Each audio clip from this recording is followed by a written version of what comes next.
Welcome to the George F. Canyon Nature Preserve.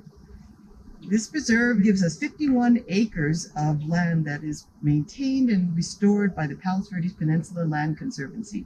It's located in Rolling Hills Estates at the intersection of Palos Verdes Drive North and Palos Verdes Drive East.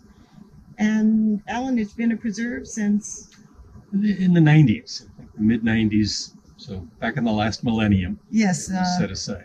Yes, and it was set aside through the generous donation of the Stein and Hale families, after which the main trail through the preserve is named. It's easy not to get lost. There's one trail that goes up to the top of the preserve. It's a mile long, and then we have an extension of another 8/10 of a mile that takes you to an amazing viewpoint where another 15 acres was added in 2016 through the generous donation of other families. So what do you think we'll see here today, Alan? Well, the really remarkable thing about this site is it's the best riparian habitat probably that we've got left on the peninsula.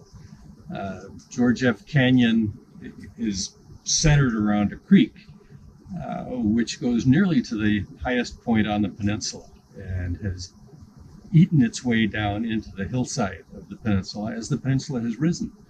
So the peninsula actually was below sea level a million years ago or thereabouts, and is rising at a rate of 1 or 2 millimeters a year, and that adds up over time. So as the peninsula has risen up from the seafloor to becoming an island to becoming a peninsula, its slopes have steepened, and rainwater running off and spring water coming out from the sides of the hill have eaten into the sediments in the peninsula, and we have canyons like this as a result. Now, where the drainage water has found less resistance, it's carved canyons, and this is the Grand Canyon of the peninsula in many regards, not to be confused with the one in Arizona.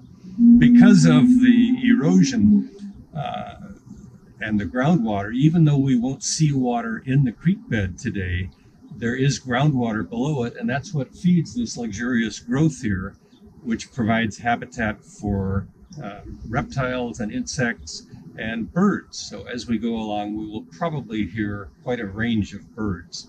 Even though it's been a dry year to this point, there are still bugs for birds to eat, and there are berries on plants like toyon.